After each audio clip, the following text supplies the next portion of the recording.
Have you ever cared so deeply for someone that their pain felt like it was living inside your own body? Maybe it was a partner, a friend, a child, a patient, someone you could not stand to see hurting, someone whose emotions felt so real to you that you forgot where their feelings ended and yours began. Maybe you told yourself this was a good thing, that being this open and sensitive meant that you were a good person, a caring person, an empathetic person, and maybe you were. But let me ask you something. Has your empathy ever felt heavy? Has it ever felt like a weight you could not put down? Have you ever walked away from someone else's heartbreak, feeling like your own chest was tightening? Have you ever taken on someone's sadness and thought, why does this feel like my responsibility? Why do I feel so much? Empathy is beautiful, but empathy can also break you in ways no one warns you about. People say things like, be kind, be caring, be understanding, put yourself in someone else's shoes. But no one tells you that if you do this too often, you might lose the ability to step back into your own shoes again. No one tells you that empathy is not infinite, that it drains and exhausts, that it empties you slowly, quietly, without any obvious signs. You do not notice it at first. You just feel tired. You feel overwhelmed. You feel like your heart is working overtime. You feel like you are absorbing too much. And then one day, you realize you cannot feel anything at all. That is the part nobody talks about. The dark side of empathy. Not the kindness, not the compassion, not the connection, but the cost. The slow emotional erosion that happens when you take on too much. There is a moment many people never forget. The moment empathy stops feeling like a gift and starts feeling like a wound. Maybe you have had that moment too. Maybe you have tried to comfort someone who was crying, and as you held them, you felt their sadness spreading through your whole body. Maybe you tried to help someone who was anxious, and by the time you walked away, your hands were shaking and you did not know why. Maybe you sat with someone who was grieving, and later that night, long after they had gone home, you felt their grief sitting heavy in your chest, like you were carrying two hearts, yours and theirs. You might have told yourself, I should be strong. I should be able to handle this. I should not feel this overwhelmed. But empathy does not work that way. Empathy is not just understanding another person. It is feeling their world inside of you.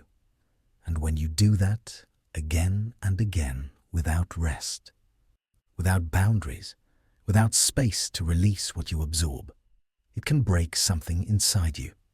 People rarely talk about that part because empathy has been painted as a pure good, a moral ideal. The more you have, the better you are. The more you give, the more valuable you become. But the truth is different. Empathy is powerful, but empathy is also dangerous when it is unregulated, when it goes too far, when it becomes something that overwhelms your sense of self. Have you ever wondered, why do I feel this much? Why do I carry emotions that are not mine? Why does someone else's pain feel heavier in my body than in theirs? Why do I walk away feeling drained, while they walk away feeling lighter? These questions matter, because empathy is not just a gentle feeling, it is a biological process. Your mirror neurons fire, your nervous system responds, your body reacts as if the pain is your own. Your mind is not weak. Your emotions are not dramatic. Your body is simply doing what it was designed to do. But what happens when it never gets a break? What happens and the suffering around you is constant. What happens when you keep absorbing emotional pain that your system cannot release? What happens is simple and frightening. You begin to crack. You begin to lose the ability to carry yourself because you are carrying so many others. You begin to drown in feelings that were never yours. And this drowning is quiet. It is slow. It is invisible to everyone except you. And even you may not notice it until you are already underwater. And the moment you realize that something inside you needs protection, not from the world, but from your own heart. In the next section, we go deeper into how empathy affects the body, the brain, the nervous system, and why people who care deeply are the ones most at risk of burning out from the inside. But for now, just take a breath and ask yourself gently, has my empathy ever hurt me? If the answer is yes, you are exactly where you need to be. Have you ever walked into a room and instantly felt the tension before anyone even said a word? You felt it in your chest or in your stomach. Maybe you told yourself, I am just sensitive. I just pick up on things. But there is something deeper happening, something biological, something your body does without asking your permission. Empathy is not only emotional, it is physical. Your brain is wired to mirror what you see.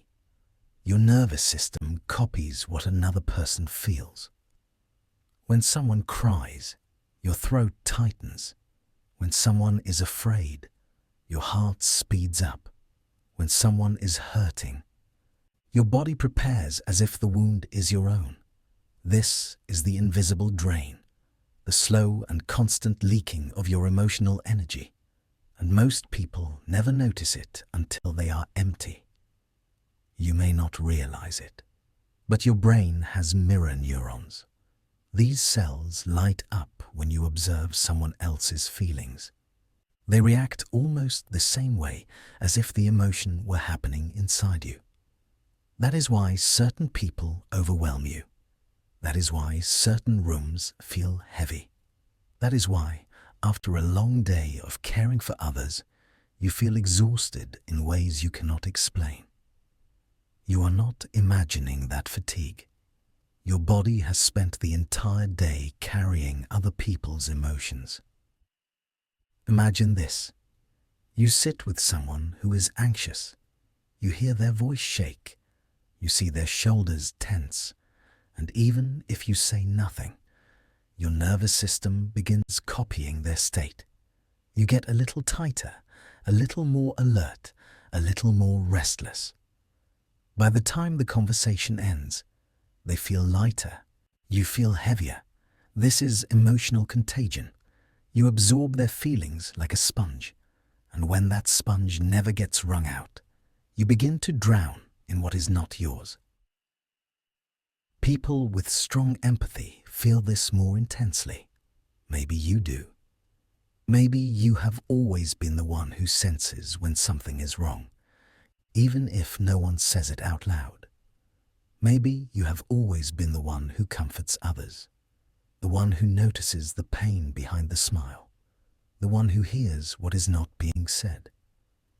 And maybe you never realized how much energy that takes, how much your body pays for that awareness. Chronic empathy creates chronic stress. Think back for a moment. Have you ever ended your day completely drained, even though nothing physically demanding happened? Have you ever felt tired just from listening, or from caring, or from being present for someone else's pain?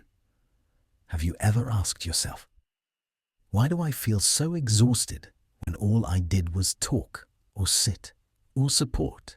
That is the invisible drain, the emotional exhale you never got to take.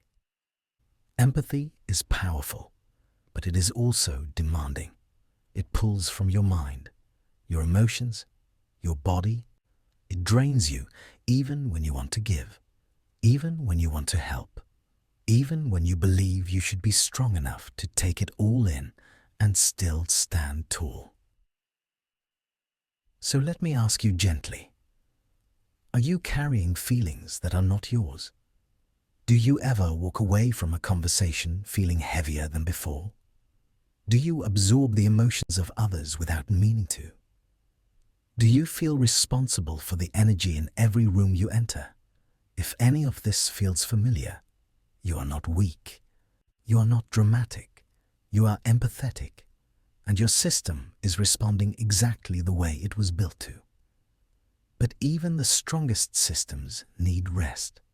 Even the most compassionate hearts need boundaries. And this invisible drain, if ignored, can quietly lead you toward collapse. When you carry too much emotional weight for too long, something in your mind begins to protect you the only way it knows how. It starts turning down the volume on your feelings, because the volume was once unbearably loud. Imagine you are holding a cup under a running faucet. At first, it holds everything. Then it fills. Then it overflows. At some point, the cup is not absorbing anything, not because it is broken, but because it is full. Your mind works the same way. When too much empathy pours in, the system becomes saturated, and it has to shut the door just to keep you standing. This is compassion fatigue. You feel drained, detached. You hear someone crying, and instead of feeling pulled toward them, you feel yourself pulling away, not because you do not care, but because you no longer have anything left to give. Some people describe it as floating above their own life, watching themselves go through the motions. You put on your work face, your caring face, your normal face, but inside, you feel like you are moving through fog. Others describe it as becoming robotic. You perform the same responsibilities you always did, but without the inner spark. The emotional world feels flat, muted, distant. Even joy feels faint, like you know you should be happy, but the feeling does not fully land. Neurologically, this happens because your brain has been in survival mode for too long. When your mirror neurons fire constantly, when your stress systems stay activated day after day, your emotional circuits become exhausted. At some point, your brain starts to conserve energy by numbing your emotional response. It is trying to keep you alive, even if it means shutting down parts of you that once felt bright and sensitive. You are not a bad person. You are not unkind. You are not losing your humanity. You are overwhelmed. You are depleted. You are emotionally overdrawn, and your system is shutting down to protect what little energy you have left. But here is something important to remember. Numbness is not the end. This collapse is not who you are. It is where you are. And the story does not end here. The numbness is a symptom, not your identity, and it can be healed. You do not need to witness tragedy directly for it to leave a mark on your mind. Empathy can act like a doorway. When you open that door too widely, when you hold it open for too long, another person's memories, emotions, fears, they can slip inside you. They settle into your nervous system, and your body cannot always tell the difference between their story and your own. Over time, this can turn into symptoms that look very close to PTSD, anxiety that rises without warning, depression that grows slowly as you carry the weight of too many emotions, a sense of exhaustion that sleep cannot fix. Emotional overinvolvement that blurs the line between your identity and the identity of the people you help. You start reacting to the world through their fear, their sadness, their pain. Vicarious trauma does not announce itself with dramatic moments. It builds quietly. Each story adds a little weight. Each emotional exchange adds another layer. And slowly, your inner world shifts. Your worldview changes. You begin to see danger where there is none. You become more guarded, more anxious, more uncertain.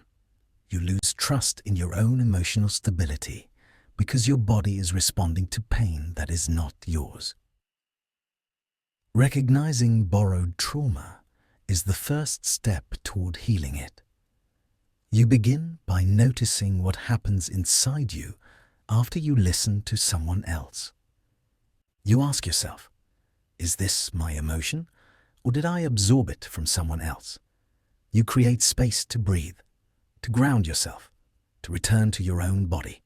You allow yourself to step back without guilt. You can learn to stay connected without being consumed. You can learn to care without collapsing. You can learn to witness pain without absorbing it. And once you understand the mechanics of borrowed trauma, you can begin reclaiming your emotional stability. Sometimes empathy feels like the highest form of being human. You see someone hurting and you lean in. You feel their pain. You feel their fear. You feel their story. But empathy is not neutral. It does not treat every person equally.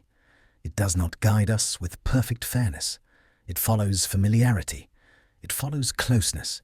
It follows similarity. And this is where the trouble begins. Think about the people you naturally feel for. The ones who remind you of yourself. The ones who grew up like you. The ones who sound like you. The ones who fit into your world. Empathy flows toward them easily. You do not have to try. You simply feel. But what happens when someone is different from you? Different background, different beliefs, different choices. Your empathy may not show up in the same way. Not because you are cruel, not because you lack compassion, but because empathy itself is biased. This means empathy can guide you into decisions that feel caring but are not fair. Imagine talking to two people who are both struggling. One feels familiar to you. The other feels distant. You might treat the familiar one with more patience, more softness, more understanding. You might assume their pain matters more simply because your heart reacts more quickly. And the distant person. You may hold them to a higher standard, doubt their intentions, assume they are stronger than they really are. Not because you decided that logically, but because empathy pulled you one way and not the other. Empathy can also make you overlook harm. If someone you care about hurts someone else, you might rush to understand their side. You might feel their fear or their stress and forget to consider the person they harmed. You may say things like, "They did not mean it. They are going through a lot." You do not see the full picture because empathy can blind you as much as it can guide you. In larger systems, this becomes even more dangerous. Leaders may favor the people they relate to the most. Judges may feel more sympathy for someone who reminds them of their younger self. A community may rally around one person while ignoring another who is just as deserving but not as emotionally relatable. Empathy was meant to connect us, but when unexamined, it can divide us. Another problem is that empathy can be manipulated. Someone who understands how deeply you feel may use that against you. They may exaggerate their suffering, or they may rely on your emotional response to avoid responsibility. Your empathy becomes a lever, a tool they can pull to influence your choices. And you may feel guilty for setting boundaries because your heart reacts before your mind has time to evaluate what is true. This is why empathy alone cannot be the moral compass of your life. It is too inconsistent, too reactive, too easily swayed by likeness, proximity, and emotional intensity. What you feel most strongly is not always what is most just. What hurts you deeply is not always what is most ethical. And what moves your heart is not always what serves the greater good. At some point, you realize something needs to change. You cannot keep absorbing everything around you. You cannot keep carrying suffering that does not belong to you. And you cannot keep giving from an empty place. Rebuilding yourself after empathy overload is not about becoming colder. It is about becoming clearer. You begin by noticing the simple truth. You need care too. You need space to breathe. You need moments of stillness where no one else's feelings are entering your body.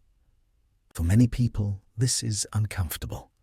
You might be used to being the strong one, the listener, the one who shows up no matter what. But emotional resilience does not come from endless giving. It comes from balance. It comes from knowing when to step forward and when to step back. When you rebuild, the first step is self-compassion. Not the soft, blurry idea, the real thing. The voice that says, I am struggling and I deserve gentleness. I am overwhelmed and I deserve care. I am human and I deserve rest. Then there is the boundary work. Boundaries are not walls. They are signals. They tell your body, this is mine, that is theirs. This is my feeling, that one belongs to someone else. Without boundaries, empathy becomes a flood. With boundaries, empathy becomes a river, steady, directed, contained. One simple boundary is pausing before you absorb anything. Someone shares their pain, and you gently remind yourself, I can care about this without carrying it. I can understand it without holding it in my chest. Another boundary is choosing when you are available. You do not have to answer every call. You do not have to take every emotional weight handed to you. You can say, I am here, but not right now. I am willing, but not at the cost of my own health. Regulation also matters. Your nervous system needs ways to release what it has been holding. Breathwork, walking, stretching, meditation, moments of quiet. These practices signal safety to your body. They help untangle the tension you collected. They let you return to your own center instead of living in everyone else's emotions. Grounding practices help as well. Feeling your feet on the floor, feeling your breath move through your rib cage, listening to the sounds around you. These small actions remind your body of where you end and the world begins. Slowly, you learn something important. Compassion is not the same as empathy. Empathy pulls you into someone's emotional world. Compassion lets you witness it without drowning. Empathy says, I feel what you feel. Compassion says, I see your pain, and I am here with steadiness. Empathy burns you out. Compassion sustains you. When you shift into compassion, you connect without losing yourself. You care without collapsing. You offer warmth without absorbing heat. This is the new model. Compassion over empathy, presence over sacrifice, clarity over emotional fusion. As you rebuild, you also discover small practical tools that keep your emotional balance strong. Checking in with your body before responding. Asking yourself, is this mine or does this belong to someone else? Allowing moments of joy. letting in small sources of light, noticing what nourishes you and making space for it on purpose. Over time, something shifts. You no longer apologize for needing space. You no longer see boundaries as rejection. You no longer mistake self-abandonment for kindness. You become grounded, present, clear, compassionate in a way that does not destroy you. You begin to understand that your empathy was never the problem. The problem was that you were never taught how to hold it. Now you are learning. Now you are rebuilding. And now you can care for others without losing yourself in the process.